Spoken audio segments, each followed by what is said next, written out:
주간도 잘 지내셨습니까? 네, 오늘은 저와 함께 나그네 인생 베드로 5번째 강의 예수님의 부활과 새로운 시대라는 제목으로 말씀 함께 나누도록 하겠습니다. 우리가 지난 시간에 베드로가 이제 철저하게 밑바닥을 경험하고 가장 어두운 새벽을 경험하였던 것을 우리가 같이 돌아보았습니다. 그렇게 어두운 새벽을 경험을 해야 비로소 아침을 맞이할 수 있다. 드디어 오늘은 예수님의 부활이라고 하는 새로운 아침을 맞이하는 우리 베드로를 함께 공부하도록 하겠습니다. 베드로가 이 절망스러운 십자가의 현장 속에서 베드로는 어디에 있었는지 기록에는 남아있지 않습니다. 그날 예수님을 배신하고 어디론가 갔는데 어디선가 숨어서 예수님의 그 십자가 현장을 목격하고 있었을 것이라고 우리는 생각을 합니다. 그 외에 다른 제자들도 어디에 있는지 기록은 남아있지 않지만 다 그 주변을 떠나지 못하고 어딘가에 있었을 것이라고 생각이 됩니다. 그러나 그들이 지금 당장 할 수 있는 일은 몸을 숨기는 일, 도망가는 것밖에 다른 방법이 없었습니다. 그날 밤 베드로도 예수님을 배반했고 가룟 유다도 예수님을 배반하게 되었습니다. 물론 베드로와 유다를 같은 급수로 여길 수는 없죠. 하지만 이날 예수님을 배신했다는 어떤 좌절감은 베드로나 가룟 유다에게 동일하게 있었을 것입니다. 하지만 한 사람은 수치와 절망으로 스스로 목숨을 끊는 데까지 이르게 되고, 그렇지만 베드로는 그저 맥없는 실패로만 마무리하지 않는 모습을 우리가 보게 됩니다.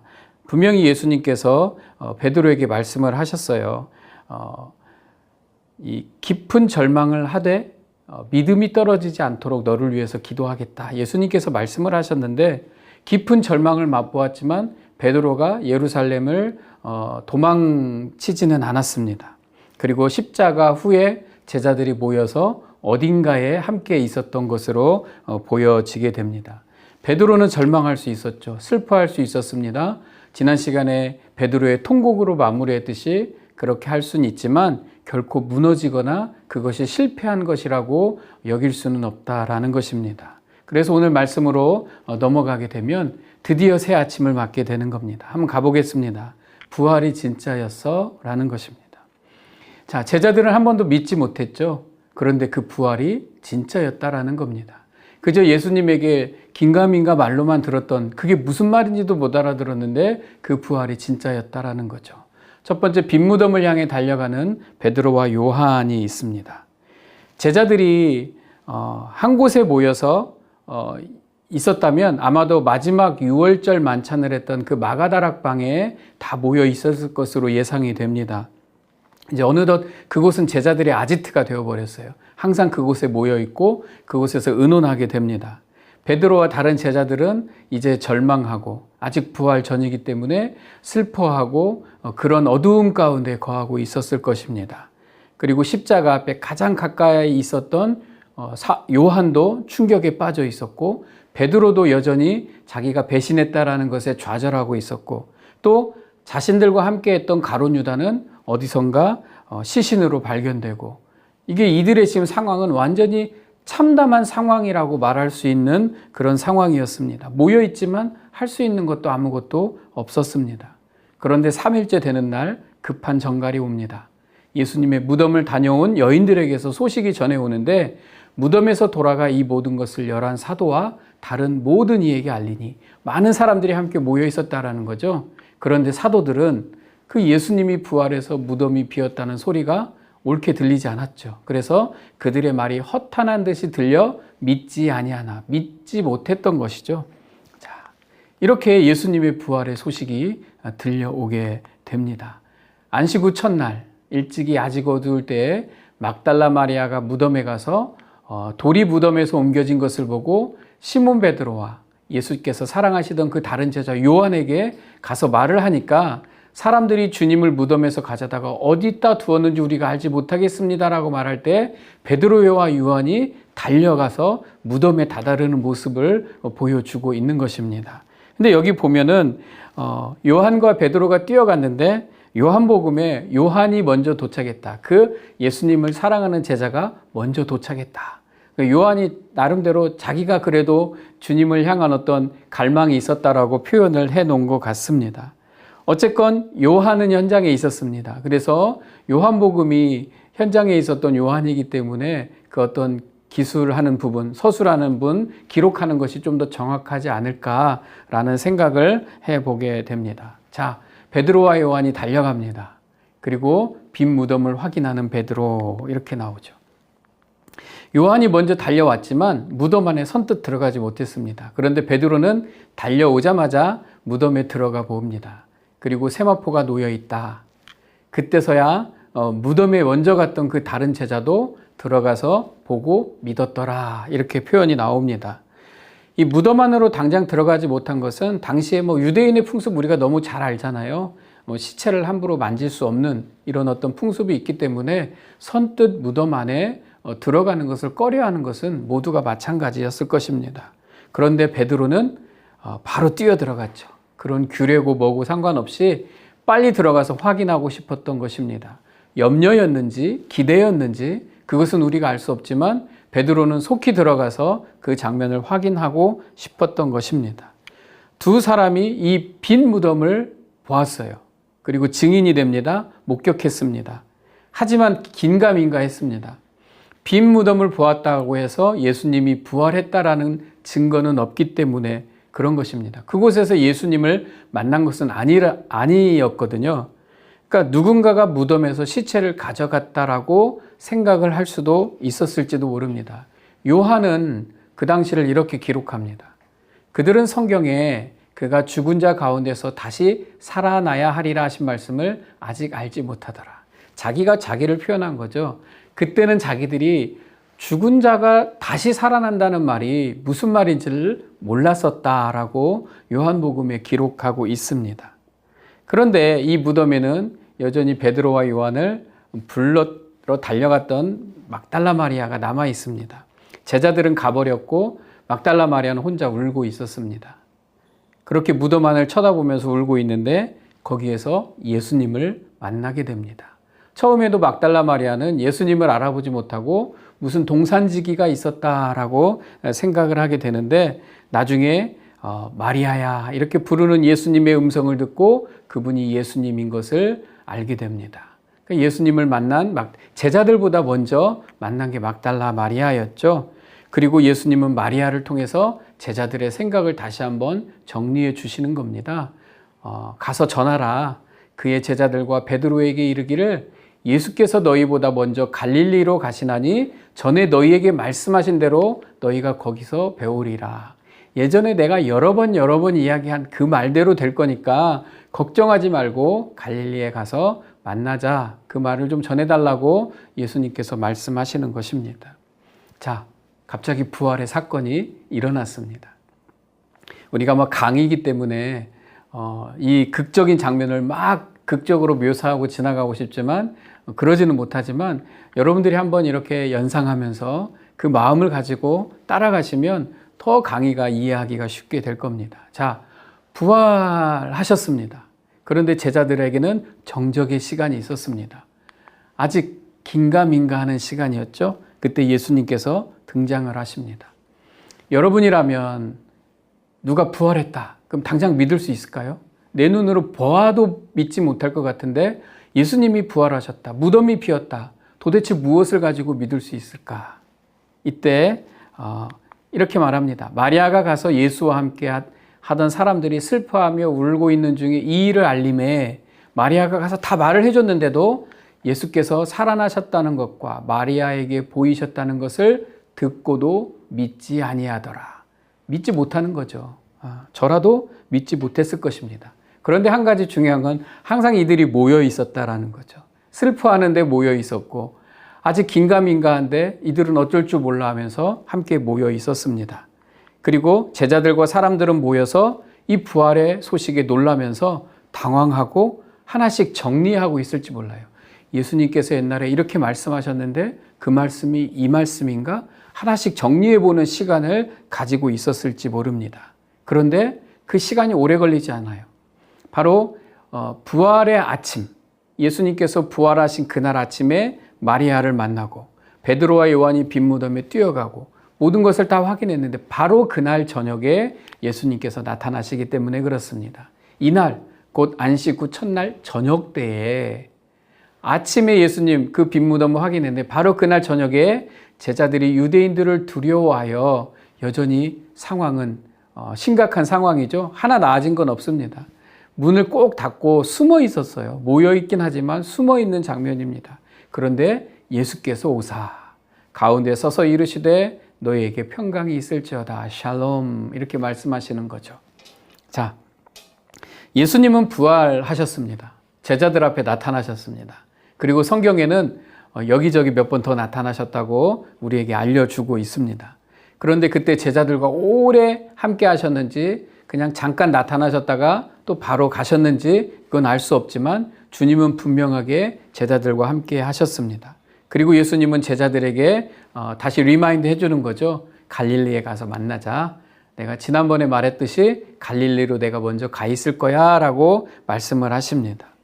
지금 제자들은 모두 유월절을 지키기 위해서 예루살렘에 와 있는 중이었습니다. 그러니까 이 마가다락방에 모인 사람들이 굉장히 많았을 것으로 생각이 됩니다. 그리고 이들이 부활이라는 것을 알긴 알았고 듣긴 들었지만 그것을 이해하고 받아들이기에는 아직은 정신이 없었던 그 상황이라고 생각이 됩니다. 자, 그러면서 다들 좌충우돌 다시 이게 도대체 무슨 일이지? 이러고 있을 때에 예수님께서 여드레를 지나서 8일이 지났습니다. 제자들이 다시 집안에 있을 때에 도마도 함께 있고 문들이 닫혔는데 예수께서 오사 가운데 서서 이르시되 너희에게 평강이 있을지어다. 다시 한번 샬롬 하시는 겁니다. 이번에는 8일이라는 시간이 지났습니다. 여전히 제자들은 유월절 기간에 예루살렘에 머물고 있었습니다. 자, 이제 제자들 모두가 예수님을 만나게 됐고 이제 다시 그들은 어디로 갔을까요? 갈릴리로 갔겠죠. 이제 이 일이 있은 후에 제자들은 갈릴리로 돌아가게 되는 것입니다. 자, 일단 갈릴리로 가자. 베드로가 말합니다. 야, 갈릴리로 일단 가자. 야, 우리 여기서 지금 뭐 할 거야? 빨리 가자. 이 정신없이 소용돌이처럼 휩쓸고 지나간 유월절이었어요. 그들이 가장 중요한 절기로 지켰던 그 예루살렘에서 지키는 유월절 절기가 이제 다 지나가고 이제 제자들은 각자 자기 집으로 돌아가게 되는 것입니다. 그런데 여기에서 중요한 건 베드로를 개인적으로 만났다라는 이야기는 없어요. 예수님께서 많은 제자들 앞에 나타나셨다라는 말은 있지만 베드로를 개인적으로 불러서 뭐 용서를 해주시든지 아니면 혼을 내주시든지 뭔가를 하셔야 되는데 그런 기록은 남아있지 않습니다. 그저 자신의 부활을 제자들 앞에 드러내는 것에 더 목적을 두고 계셨던 것으로 보입니다. 그러니까 베드로는 어떤 마음이었을까요? 예수님이 부활하셨다는 그 기쁨도 있었겠고 그 다음에 자기가 예수님을 배신했다는 무거움. 그러니까 베드로의 마음은 굉장히 무거웠을 것 같아요. 기쁨이 있지만 무거운 마음을 가지고 자신의 고향 갈릴리로 돌아가게 되었을 것으로 느껴집니다. 자, 이렇게 그들은 갈릴리, 디베랴 바닷가로 가게 됩니다. 베드로는 아직 이 충격에서 못 벗어났어요. 십자가 사건과 예수님의 부활. 이것을 우리는 성경을 통해서 그냥 마치 이론처럼 알기 때문에 되게 쉽지만 현장에 있었던 제자들은 그것을 극복하고 회복하기가 정말 쉽지 않았을 것입니다. 주님을 배반한 자신을 자기가 용서를 못했기 때문에 베드로는 이 성격상 자기 자신을 용서하지 못하고 있었을 것으로 보입니다. 다른 제자들도 다 마찬가지였겠죠. 그리고 이 상황이 하나도 어떻게 해야 된다고 지침이 내려진 것도 없었습니다. 그래서 이렇게 말했겠죠. 믿음이 아직 회복하지 못한 그런 상황, 뭔가 아직 정확하지 못한 그 상황에서 갈릴리로 돌아와서 늘 자기들끼리 만나면 한숨 지고 자책하고 야, 우리 뭐 할까? 옛날로 돌아갈 수 있을까? 이러다가 베드로가 말합니다. 야, 우리 이러고 있어서 뭐하니? 이렇게 머리만 쥐어뜯고 있어서 뭐하냐? 우리 고기 잡으러 가자 하고 다시 그들의 본업인 물고기 잡는 일로 돌아가게 되었을 것입니다. 그리고 그들은 이제 자기들의 원래 직업으로 돌아가서 그 일을 하고 있죠. 그런데 이런 사건이 벌어집니다. 텅 빈 그물이 물고기로 가득 차다. 시몬 베드로와 디두모라 하는 도마와 갈릴리 가나 사람 나다나엘, 또 세베대의 아들 야고보 요한이죠. 그리고 또 다른 제자 둘이 함께 이제 물고기를 잡으러 가자 이렇게 말합니다. 그리고 여느 때처럼 그들은 또 그물을 던지고 물고기를 잡는데 아무것도 잡지 못했더라. 이렇게 표현이 됩니다. 뭐 물고기 잡을 마음이 있었을까요? 그런데 이 텅 빈 그물은 이 제자들의 마음을 표현합니다. 그들의 마음은 텅 비어 있어요. 물고기를 잡지만 아무것도 잡지 못하고 그냥 모든 것이 그냥 이 손가락 사이로 빠져나가는 듯한 그런 허무한 마음을 가지고 있는 게 제자들의 모습이었습니다. 바로 그때 해안가에서 외치는 소리가 들립니다. 야, 배 오른편에 그물을 던져보거라.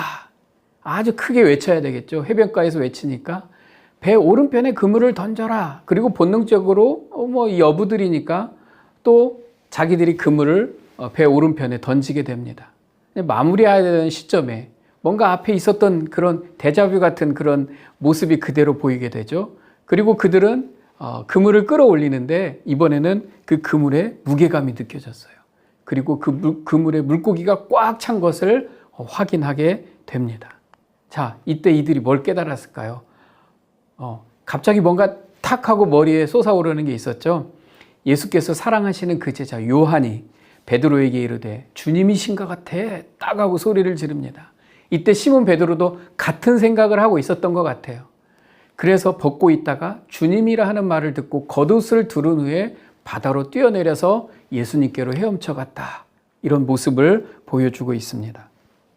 저는 이 모습을 베드로를 계속 묵상하고 강의를 준비하면서 뭐 이렇게 강의를 준비하는 것보다는 베드로의 마음이 어떨까를 계속 생각하면서 이 강의를 준비해 봤어요. 베드로가 급한 성격인 건 알지만 여전히 급하다. 그런데 지금 베드로는 달라져 있어요. 뭔가 달라져 움직임이 전과 달랐습니다. 이 베드로에게는 이 물고기가 아무런 관심이 없었어요. 베드로는 이 물고기에 아무 상관이 없었어요.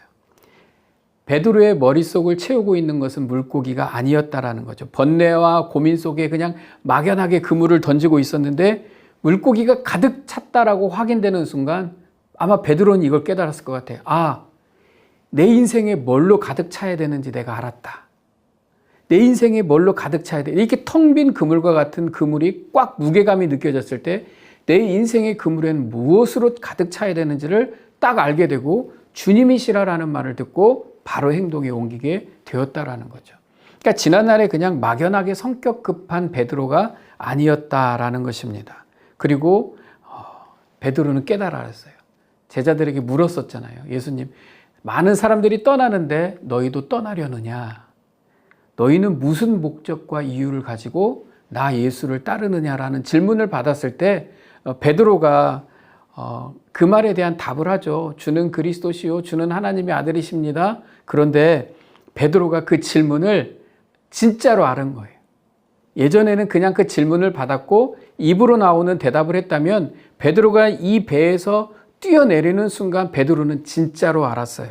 그리고 베드로는 아마 마음속에 이렇게 외쳤을 겁니다. 무엇이 내 인생의 그물에 가득 차야 되는지. 내 인생의 목적은 예수님이십니다. 내 예수님이 나의 이유이십니다.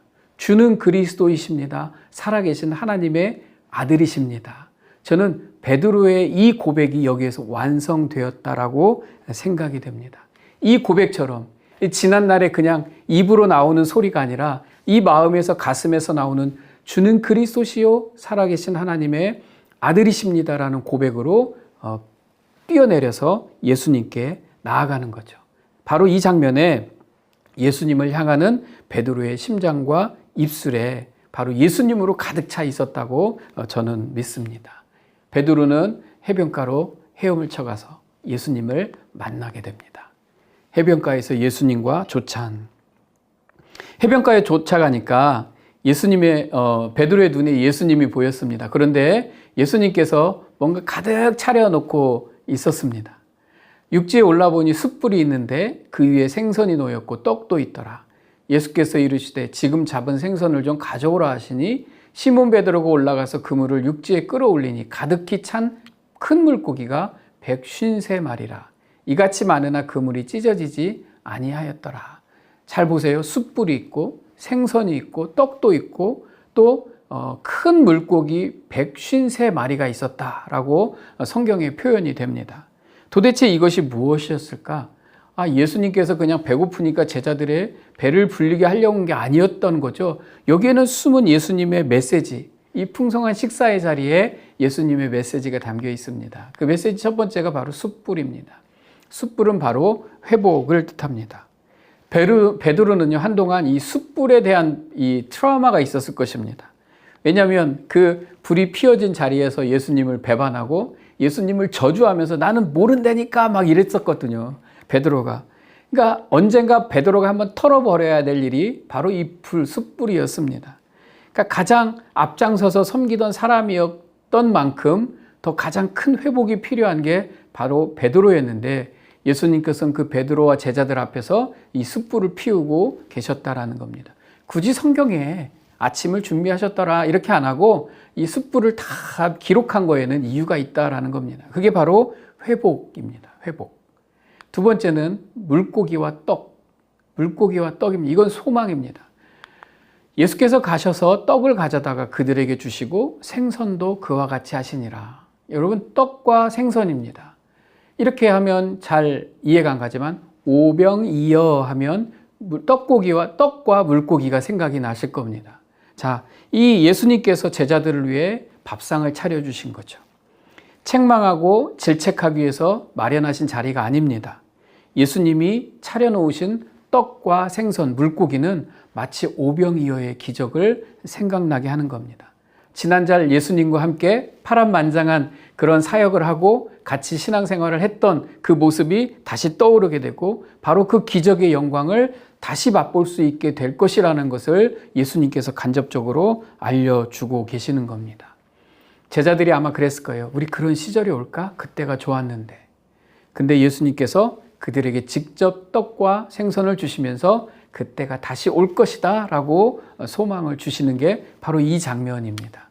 또 세 번째, 153마리의 물고기. 이거는 사명입니다. 사명. 누가복음 5장에 그러니까 이 예수님의 제자들이 예수님을 만났던 초기에도 이 물고기를 잡는 장면이 똑같이 나옵니다. 그때는 뭐라고 나오면 누가복음 5장에 그물이 찢어졌더라 이렇게 나옵니다. 그런데 이제 요한복음 후반부에 똑같은 장면에서는 그들이 153마리의 물고기를 잡았더라 이렇게 표현을 한 것입니다. 자, 그물이 찢어지지도 않았어요. 이게 뭐냐면 숫자도 정확합니다. 153, 그물도 찢어지지 않았습니다. 하나님께서 일하시는 것은 우연이 없다라는 겁니다. 이것이 바로 정확한 하나님의 계획 가운데 하나님의 구원 사역이 일어나고 있다. 정확한 하나님의 계획이 있다. 그리고 그 일은 앞으로 너희들에게 맡겨졌다라고 말하는 예수님이 제자들에게 주시는 사명과 같은 일이라는 것입니다. 제자들이 앞으로 감당해야 될 일이 바로 153, 153마리의 물고기라는 겁니다. 우리가 구원받아야 될 숫자가 우리는 모르지만 주님은 정확하게 아는 그 숫자를 우리 제자들의 그 전도 사명을 통하여서 복음 전파 사명을 통하여서 이루어야 될 사명이다라는 것입니다. 자, 예수님께서는 제자들에게 이런 일들을 이루어 가시고 계시는 겁니다. 세 번째, 다른 모르는 사람들보다 이제 누구를 만나야 됩니까? 이제 풀어야 될 사람이 있죠. 중요한 사람이 바로 베드로입니다. 이미 제자들 앞에 예수님은 나타나셨지만 베드로와 개인적으로 만났다라는 말은 없습니다. 근데 만약에 그때 처음 나타나셨을 때 베드로를 불러서 베드로, 네가 나를 정말 사랑하니? 라고 물어보셨다면 베드로가 오늘 본문과 요한복음 후반부에 나오는 답을 못했을 거라고 저는 생각을 합니다. 어쩌면 베드로에게는 이 많은 복잡한 것을 정리하는 시간이 필요했는지 몰라요. 그래서 예수님께서 드디어 디베랴 바닷가에서 베드로에게 개인적으로 이야기를 하시는 겁니다. 충분한 회복, 정리하는 시간을 주신 겁니다. 그리고 밥도 먹여주시고 베드로에게 말씀을 꺼내시는 거죠. 다른 사람들보다 나를 더 사랑하느냐. 그들이 조밥 먹은 후에 예수께서 시몬 베드로에게 이르시되 요한의 아들 시몬아, 네가 이 사람들보다 나를 더 사랑하느냐 이렇게 물어보십니다. 베드로는 자신 있게 답하지 못했어요. 왜? 예수님이 잡히시던 날 밤에 베드로는 큰 소리를 쳤거든요. 여기 있는 제자들이 다 예수님을 버려도 나는 예수님을 버리지 않겠습니다 라고 큰 소리 친 게 기억이 났습니다. 그때 예수께서 제자들에게 이르시되 오늘 밤에 너희가 다 나를 버리리라. 베드로가 대답하여 이르되 다 주를 버릴지라도 나는 절대 주님을 버리지 않겠습니다. 이러니까 베드로가 답을 할 수가 없었던 겁니다. 너 이 다 모든 사람들보다 다 나를 더 사랑하냐? 이렇게 물어보시니까 베드로가 답을 못한 거죠. 목이 막힌 거죠. 근데 저는 이렇게 생각합니다. 베드로를 묵상해 보니까 이 모든 사람보다 저는 주를 사랑합니다. 이게 베드로의 진심입니다. 이 모두가 다 버릴지라도 나는 절대 주님을 버리지 않겠습니다. 이것도 거짓말이 아니었어요. 베드로의 진심이었던 것을 저는 깨닫게 되었습니다. 근데 예수님이 한 번 더 물어보시는 거예요. 이 모든 사람들보다 너는 나를 더 사랑하느냐? 예수님은 베드로의 진심을 아셨어요. 베드로는 다 진심이에요. 거짓말한 게 아니에요. 근데 약하였을 뿐이에요. 그 마음을 가지고 있었지만 그 마음을 지킬 만큼 강하지 못했던 거지, 약하였던 거지, 거짓이 아니라는 것을 주님은 알고 계셨던 겁니다. 그래서 주님이 베드로에게 한 번 더 물어보시는 거예요. 너 이 많은 사람들보다 나를 더 사랑하느냐? 이 사람들보다. 그럴 때 예수님은 이 베드로가 앞으로 어디까지 가야 하는지를 베드로에게 알려주고 계셨다라는 것입니다. 예수님이 이렇게 말씀하십니다. 그래, 주님, 내가 주님 사랑하신 줄 아시죠? 이렇게 말해요. 사랑합니다도 아니고 내가 주님을 사랑하는 줄 아시죠? 그랬더니 예수님이 이렇게 말합니다. 내 어린 양을 먹이라. 그다지 인터뷰에 합격할 만한 답을 못했는데도 불구하고 예수님께서 그냥 일을 맡겨주시는 것 같습니다. 그러니까 베드로의 열정이 있고 뚝심이 있기 때문에 이 사명을 맡겨주신 게 아닙니다. 베드로에게 가르치고 싶었던 것은 그래, 네 마음도 있는 거 안다. 네 열정도 안다. 내가 네 말이 진심이라는 것도 안다. 그런데 하나님의 일은 그걸 가지고 일하는 게 아니다. 네 열정과 뚝심과 너가 생각하는 그 진심을 가지고 일하는 게 아니라 정말 하나님의 일은 다른 능력으로 하는 거다. 그게 베드로도 최선을 다했거든요. 자기 뚝심으로 열정으로 했어요. 자기 실력만 믿고 했다는 거죠. 근데 베드로가 이제는 내 실력으로 하는 게 아니구나 라는 것을 깨닫게 되었다는 겁니다. 그래서 내 양을 먹이라. 베드로가 하는 거는 그냥 순종하는 것밖에 없었다라는 겁니다. 근데 예수님이 이렇게 말씀하십니다. 그때 베드로가 이런 답을 하죠. 내가 주님을 사랑하는 줄 주께서 아십니다. 예수님께서 계속 질문하세요. 요한의 아들 시몬아, 네가 나를 사랑하느냐? 내가 주님을 사랑하는 줄 주님께서 아십니다. 요한의 아들 시몬아, 네가 나를 사랑하느냐? 계속 물어보시니까 베드로가 근심하면서 정말 내가 주님을 사랑하는 것을 주님께서는 정말 아시잖아요. 이렇게 말을 하는 겁니다. 자, 베드로에게 남은 것은 저는 이 본문을 여러 번 읽어봤어요. 요한의 아들 시몬아, 네가 나를 사랑하느냐? 주님, 제가 주님 사랑합니다. 주님 사랑하는 거 아시죠? 요한의 아들 시몬아, 네가 나를 사랑하느냐? 주님, 저 정말 사랑합니다. 근데 베드로가 깨달았을 것 같아요. 내가 내 실력으로, 내 열정으로, 내 뚝심으로 일하는 게 아니구나. 그러면 주님의 일을 뭘로 할까? 주님을 사랑하는 것으로 일하는 거예요. 주님을 사랑하는 것밖에 안 남아요. 여러분 무엇로 일하세요? 여러분의 열심, 열정, 뚝심? 아니에요. 주님의 일을 하는 것은 주님을 사랑하는 거 가지고 일하는 거. 그거밖에 남지 않아요. 베드로가 그것을 깨달았어요. 주님, 내가 주님 사랑하는 거 아시죠? 이 본문을 여러 번 설교도 하고 많이 했지만 여러 번 읽어보니까 이 느낌이 왔어요. 베드로의 이것을 따라와 보니까 그게 느껴지는 거예요. 그래, 나한테 남는 것은 예수님을 사랑하는 것밖에 없구나. 내가 앞으로 사역할 때는 내 실력으로 하는 것도 아니고 내 열정으로 하는 것, 내 성격으로 하는 것도 아니고 그냥 내가 주님을 사랑하는 그 마음으로 해야 되겠구나 라고 깨달은 게 베드로고, 예수님이 그런 베드로가 되기를 원하셨다라는 것이에요. 저는 그런 성도님들이 되시기, 그런 제가 되기를 주님의 이름으로 축복합니다. 이것으로 신앙생활은 다른 걸로 하는 게 아니에요. 누군가 열심 낸다고요? 누군가 막 너무 열심 내기 위해서 막 화를 내고 너무 막 성격을 드러내는 아니에요. 주님을 사랑하는 것으로 신앙생활하는 거고 믿음 생활하는 거고 우리의 사역을 하는 것입니다. 제자의 본질은 뭐냐면 세상의 모든 것보다 주님을 더 사랑하는 것, 이게 제자의 본질입니다. 그런 제자가 되시기를 바라겠습니다. 우리 신앙의 본질은 주님을 사랑하는 것. 그래서 그 주님을 너무 사랑하기 때문에 내 옆에 있는 형제까지도 사랑하게 되는 것이 우리의 믿음의 본질이 되어야 되는 것입니다. 이것이 베드로에게 깨달아졌어요. 이게 깨달아지니까 다 깨달아지는 거죠. 자기를 부인하고 십자가를 치고 나를 따라오라, 이 말씀까지도 이해가 되는 것입니다. 베드로에게 이렇게 말씀하십니다. 네가 젊어서는 스스로 띠띠고 원하는 것으로 다녔지만, 젊을 때는 넌 네 맘대로 다녔지만 남이 내게 띠띠우고 나중에 나이 먹어서는 너를 원하지 않는 곳으로 데려가리라. 이제 하나님의 그 사역에, 하나님의 사명에 이끌려서 살게 될 것을 베드로에게 말해주고 있는 겁니다. 베드로, 내가 어떻게 죽어야 될지 너희들에게 설명했지. 이제 그 죽음이 너희들의 것이다. 바로 너의 것이다라고 설명을 해주고 있는 겁니다. 이 설명을 옛날에 해줬다면 제자들은 하나도 남아있지 않았을 것입니다.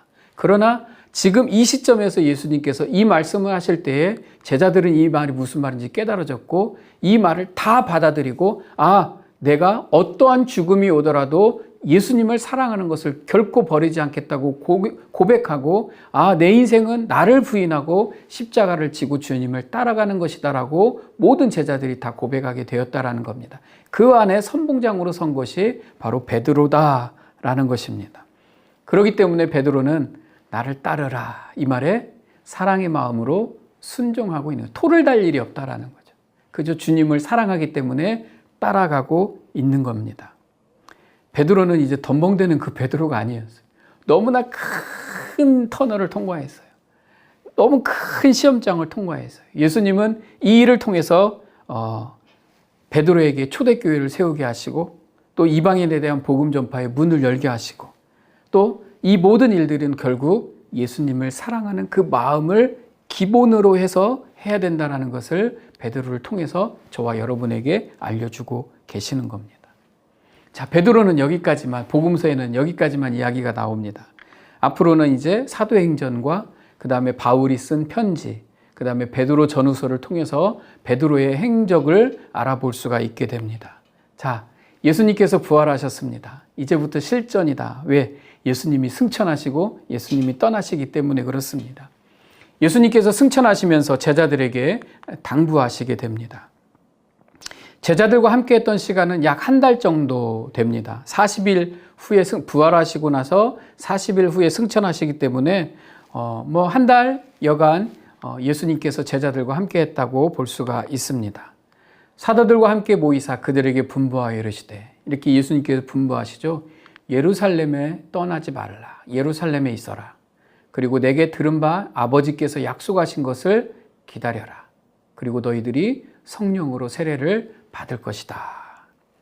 지금 제자들은 아까 어디에 있어요? 디베랴 바닷가, 갈릴리에 있다가 이제 지금 이 예수님의 승천은 감람산이라고 하는 곳에서 이루어지게 됩니다. 다시 예루살렘으로 와 있는 장면입니다. 그러니까 짧은 시간에 이동이 많았어요. 그 안에 기록은 많이 남아있지 않지만, 많은 시간이 지난 건 아니지만 한 달여에 예루살렘에서 갈릴리로 갔다가 다시 예루살렘에 머물고 있는 예수님과 제자들의 모습을 볼 수가 있습니다. 자, 한 달, 얼마나 바뀌었을까요? 약 40일이라면 예루살렘의 분위기가 좋아졌을까요? 예수님을 십자가에 못 박아 죽였던 그 분위기가 하나도 좋아진 게 없는 시기가 한 달입니다. 한 달 금방 가잖아요. 변한 거는 제자들이지 시간이나 상황은 하나도 변하지 않았습니다. 자, 제자들이 예수님께 물어봅니다. 이스라엘 나라를 회복하심이 이때니까. 이스라엘 나라를 언제 회복할 수 있을까요? 제자들은 이게 궁금했죠. 이게 그들의 유대인들에겐 근본적으로 궁금한 질문이니까요. 그때 예수님께서 이렇게 말씀하십니다. 오직 성령이 너희에게 임하시면 너희가 권능을 받고 예루살렘과 온 유대와 사마리아와 땅끝까지 이르러 내 증인이 되리라. 제자들의 마지막 질문이잖아요. 근데 예수님께서는 너희는 그거 알 바, 때와 시기는 몰라도 된다. 다만 너희가 할 일은 따로 있다. 바로 내 증인이 되라. 예수님의 증인이 되라. 이렇게 말씀하시고 예수님은 승천하시게 되는 것입니다. 이 말씀을 마치시고 그들이 보는데 올려져 가시니 구름이 그를 가리어 보이지 않게 하더라. 올라가실 때에 제자들이 자세히 하늘을 쳐다보고 있는데 흰 옷 입은 두 사람이 그들 곁에 서서 이르되 갈릴리 사람들아 어찌하여 서서 하늘을 쳐다보느냐 너희 가운데서 하늘로 올려지신 예수는 하늘로 가심을 본 그대로 오시리라 하였느니라. 자, 제자들은 갑자기 황당합니다. 왜? 예수님이 승천하실 것도 잘 몰랐을 것 같아요. 근데 갑자기 예수님이 승천하시는 거죠. 예수님이 떠나시는 거죠. 어떤 의미에서는. 근데 제자들이 예수님 잘 갔다 오세요. 이런 분위기가 아닙니다. 제자들을 보니까 갑자기 예수님이 떠나시는 거예요. 하늘로 올라가셔 버리니까 그게 너무나 멋있고 영광스러울 수도 있겠지만 제자들 입장에서는 예수님이 떠나시는 거니까 황당할 수 있습니다. 아, 예수님 우리는 어쩌라고요? 완전 이런 모습입니다. 막 이러고 있으니까 천사들이 와서 이렇게 말합니다. 야, 이 갈릴리 사람들아 왜 이렇게 멍하니 있느냐? 이렇게 말하는 겁니다. 정신 차려 이렇게 말하는 거죠. 이 제자들의 어처구니 없는 모습, 그 모습이 바로 저는 신앙생활의 포인트라고 생각을 합니다.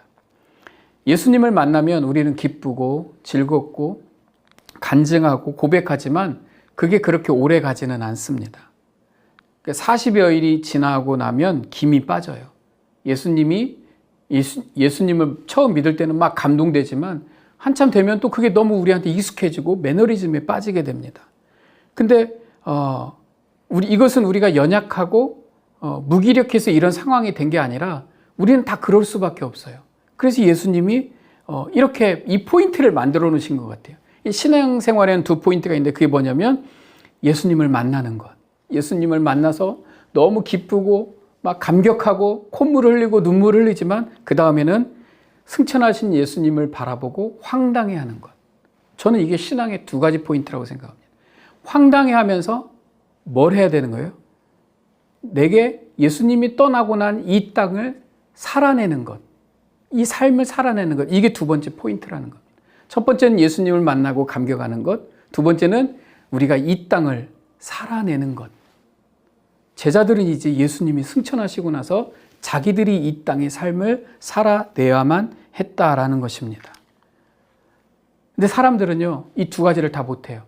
맨 예수님 만나서 감격하는 포인트만 찾으려고 그러다 보니까 계속 감성적인 것만 찾아다닙니다. 감격해서 기적으로 무엇으로 예수님을 만나는 것만 생각합니다. 그러나 우리에겐 또 하나 포인트가 있어요. 하늘로 올라가신 예수님, 다시 오시겠다 약속하신 예수님을 바라보면서 기억하면서 이 땅의 삶을 살아내는 것. 이게 바로 제자들에게 맡겨진 사명이었다라는 거죠. 자, 이제 어떻게 보면 세상에 버려졌죠. 예수님 혼자 올라가 버리셨으니까 그래서 제자들이 모여서 뭘 했을까요? 기도했다라는 겁니다. 자, 세 번째 마가 다락방의 제자들입니다. 예수님이 승천하신 후 제자들은 예수님 말씀대로 예루살렘으로 돌아오게 됩니다. 그리고 말씀대로 열심히 기도하게 됩니다. 여자들과 예수의 어머니 마리아와 예수의 아우들과 더불어 마음을 같이하여 오로지 기도에 힘쓰더라. 예수님의 제자들의 대열에 예수님의 가족도 이제 합류하게 되었습니다. 지난날에 예수님을 비웃고 따돌리던 못마땅해 하던 그 형제들이 아니었습니다. 그리고 이 숫자는 120명이나 됩니다. 그리고 아주 이들이 달라진 모습을 보여줍니다. 모인 무리의 수가 약 120명이 되더라. 그때 베드로가 형제들 가운데 일어서서 형제들아 성령이 다윗의 입을 통하여 예수 잡는 자들의 길잡이가 된 유다를 가리켜 미리 말씀하신 성경이 응하였으니 마땅하도다. 베드로가 하나님의 말씀을 가지고 설교를 하고 있어요. 그리고 항상 우리와 함께 다니던 사람 중에 하나를 세워 우리와 더불어 예수께서 부활하심을 증언할 사람이 되게 하여야 하리라 하거늘. 즉 12사도 중에 가룟 유다가 빠졌기 때문에 남은 사도를 하나 뽑자. 그런데 이 뽑는 방법이 보니까 좌충우돌하는 그 제자들이 아니었어요. 서로 자기가 한 자리 하겠다는 그 제자들이 아니었어요. 이미 그 한 달 여새의 성숙한 모습으로 변한 것을 볼 수가 있습니다. 이 시간들이 제자들은 성숙의 단계로 가는 그 시간이었습니다. 예수님에게 그동안 받았던 가르침을 정리하는 시간, 정리가 되어지는 시간이라고 말할 수가 있습니다. 그래서 이미 가룟 유다를 충원하는 이 순간에도 이 베드로의 변한 모습을 우리가 볼 수가 있게 되는 것입니다. 이제 방아쇠가 당겨지다. 오순절 날에 오로지 기도에 힘쓰고 이게 성숙한 모습을 보이던 제자들이 열심히 하나님 앞에 기도했습니다. 근데 그들이 하나님이 약속하신 게 뭔지 잘 몰랐을 때 오순절날, 오순절도 유대인들에겐 가장 큰 절기 중에 하나입니다. 열심히 기도하고 있는데 이 오순절 다락방에, 마가다락방에 성령이 임하시게 되는 것입니다. 성령이 임하게 되니까 베드로와 제자들이 바깥으로 나가는 겁니다. 오순절도 유대의 큰 3대 절기이기 때문에 예루살렘에는 아직도 수많은 사람들이 있습니다. 그리고 예수님께서 십자가에 달려 죽으셨던 그 시간은 불과 50일밖에 안 지났습니다. 그런데 제자들이 바깥으로 나가서 사람들에게 복음을 전하기 시작하게 되는 겁니다. 야, 어떻게 50일이면 사람이 변할 수 있을까? 어떻게 이 제자들이 다 변했지? 근데 그게 50일밖에 안 걸렸다라는 거죠. 50일이라고 저는 생각하지 않습니다. 이미 예수님과 이 3년 동안 함께 다니면서 예수님으로부터 배웠던 말씀과 다져졌던 그것이 이제 빛을 발하는 거지. 방아쇠가 당겨진 거지. 이게 없었던 것이 갑자기 나타나는 것은 아니다라는 겁니다. 다락방에 임한 성령의 그 강림이 이 제자들을 움직일 수 있도록 방아쇠 역할을 하게 된 것입니다. 그리고 제자들은 이미 예수님의 제자가 된다는 것이 무엇인지 다 깨닫고 정리가 되어 있었습니다. 열심히 기도하고 자기들끼리 모여서 하는 모습을 보니까 점점 정리가 되고 있었습니다. 그러니까 이스라엘의 회복은 이스라엘의 회복함이 이때니까 그것은 육적인 독립이 아니구나. 예수님께서 말씀하신 것은 영적인 이스라엘의 회복을 말하고 있다는 것을 이 제자들이 다 깨닫게 되었다라는 것입니다. 십자가를 지고 나를 따라오라는 것이 무슨 말인지도 여기에서 깨닫게 되었다라는 것입니다. 그리고 예수님께서 죽음을 이기시고 부활하심을 증언하는 것이 바로 자기들의 사명인 것을 이 성령이 임하고 나서 다 깨닫게 되었다는 겁니다. 성령이 임하고 나서 나에게 없던 은사가 생긴 게 성령의 체험이고 성령의 이게 아니라는 거죠. 성령이 오시면 내가 예수 그리스도가 부활하시고 또 예수 그리스도께서 나를 위해 십자가에 죽으심이 다 깨달아 알게 된다는 거죠. 그리고 내 사명은 내가 이런 예수 그리스도를 전하는 자가 되는 것이다라는 것을 깨닫는 것이 바로 성령의 임재의 역사라는 것입니다. 제자들은 이 모든 것을 알게 되었어요. 그리고 성령의 임재를 통해서 제자들은 이 일을 하게 되는 것입니다. 바로 베드로의 설교에 모든 게 담겨 있습니다. 베드로가 나가서 예루살렘에 모여있는 수천 명의 사람들을 향해서 공개적으로 설교를 하게 됩니다. 이 설교가 이런 내용이 담겨 있습니다. 베드로의 설교가 이런 설교를 했어요. 예수님이 오신 것은 모든 사람들에게 구원을 얻게 하기 위함이었다. 누구든지 주의 이름을 부르는 자는 구원을 받으리라. 더 이상 베드로의 메시지에는요, 인간적인 욕망이 담겨 있지 않았습니다. 오직 인류를 향한 예수님의 구원 계획이 베드로의 설교에 고스란히 담겨져 있어요. 베드로가 이것을 깨달은 거예요. 두 번째, 예수님의 죽으심은 하나님의 뜻이었다. 그가 하나님께서 정하신 뜻과 미리 아신 대로 내준 바 되었거늘 너희가 법 없는 자들의 손을 빌려 못 박아 죽였으나. 베드로가 설교를 통해서 깨달은 건 뭐냐면 예수님께서 죽으시고 부활하시고 이 땅에 오신 모든 것이 하나님의 계획이었다라는 것을 정확하게 알게 되었다라는 것입니다. 통곡하며 후회하던 베드로가 예수님의 죽음이 하나님의 계획이었다라고 말하는 거죠. 이 부활하심이 하나님의 계획이었다. 하나님의 작품이었다. 이걸 베드로가 말하고 있는 겁니다. 달라진 거죠. 세 번째, 예수님은 부활하셨다. 하나님께서 그를 사망의 고통에서 풀어 살리셨으니 하나님의 계획이죠. 그가 사망에 매여 있을 수 없다. 하나님이 일하시기 때문에 이 예수를 하나님이 살리셨다. 이렇게 고백하고 있고 우리가 다 이 일의 증인이다라고 베드로가 말하고 있습니다. 자, 베드로는 이제 마음으로 뭘 소원하고 기대하는 단계를 넘은 것 같습니다. 베드로가 완전히 달라졌습니다. 부활하신 예수님을 만난 목격자였고 증인이었고 이제 자기가 그 증인의 역할을 감당하기 위해서 수많은 대중 앞에 스스로 나서게 되었다라는 겁니다. 네 번째, 예수님은 그리스도이시다. 그런즉 이스라엘 온 집은 확실히 알지니 너희가 십자가에 못 박은 이 예수를 하나님이 주와 그리스도가 되게 하셨느니라. 전 여기에서 혼자 감격했습니다. 왜냐하면 베드로가 주는 그리스도시요 살아계신 하나님의 아들이십니다. 우리가 제자훈련하면서 많이 외우는 그런 성경 구절이잖아요. 그때는 이 구절만 나왔다면 바로 여기에서 베드로의 설교에서 오순절에 성령이 임하고 베드로가 설교할 때에 거기서 진짜 신앙 고백이 나오는 겁니다. 주는 그리스도시요 살아계신 하나님의 아들이십니다 라고 하는 이 신앙 고백이 지난번에는 반쪽짜리 신앙 고백이었다면 이제는 완성된 완전한 신앙 고백이 되었기 때문인 것입니다.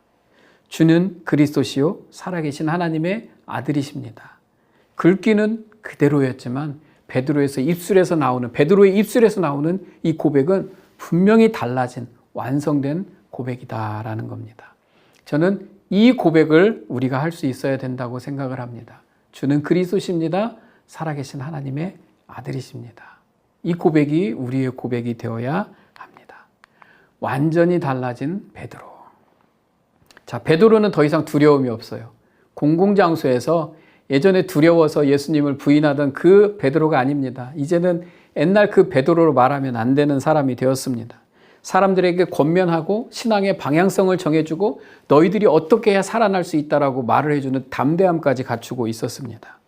베드로가 이르되 예수 그리스도의 이름으로 세례를 받고 죄사함을 받으라. 정확한 메시지를 전하고 있습니다. 그리고 이날에 세례를 받은 수가 신도의 수가 3,000명이나 되었더라. 베드로의 설교는 그 의미가 분명했습니다. 오직 예수 그리스도를 예루살렘의 모든 사람들에게 전하고자 하는 메시지. 말씀 전하는 거에도 전혀 거리낌이 없고 베드로가 이렇게 하나님의 말씀에 대해서 정리가 돼 있었나 싶을 정도로 말씀을 잘 전하는 베드로였던 것입니다. 그런데 베드로가 변했지만 어느 날 하늘에서 날벼락처럼 떨어져 가지고 갑자기 베드로가 하루아침에 변한 게 절대 아니라는 겁니다. 저는 교회 다니는 사람들, 믿는 사람들이 하루아침에 변하려고 그러는 그거는 좀 잘못됐다고 생각을 합니다.